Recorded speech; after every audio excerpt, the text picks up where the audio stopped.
Des centaines de personnes avec tous leurs biens sur les dos, dans les mains, sur la tête ou sur les moyens de transport affluent depuis mercredi matin sur la route Goma-Saké. Ces personnes fuient Saké, une cité située à 27 km à l'ouest de la ville de Goma, où les combats entre l'armée congolaise et les rebelles du M23 s'intensifient. Eric Touissabé s'est enfui à moto avec ses 4 enfants. Leur objectif étant de rejoindre Goma, espérant être à l'abri des bombardements.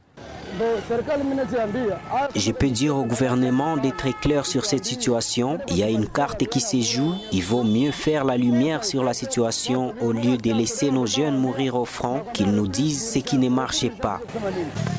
Les centaines de personnes déplacées qui affluent à Goma, espérant se mettre à l'abri du danger, semblent se jeter dans la gueule du loup. Au moins 3 explosions de bombes ont été signalées jusqu'à présent dans l'ouest de Goma, causant des dégâts matériels et humains, une situation qui suscite la peur parmi la population civile. Je n'ai pas pu aller voir les blessés. J'ai eu très peur et je ne pouvais pas me déplacer car l'explosion a eu lieu à quelques mètres de ma maison.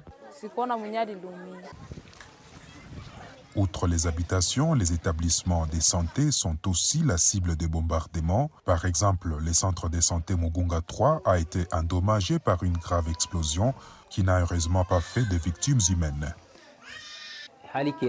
Si la situation continue ainsi, nous risquons de ne plus travailler car personne ne viendra se faire soigner à l'hôpital de peur d'être tué par les bombes. La peur s'installe et les patients ne veulent plus être hospitalisés.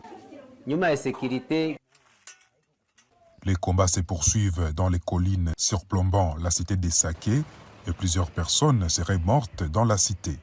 Certains blessés ont été transportés à l'hôpital. Zanem Netizaidi pour VOA Afrique, Goma.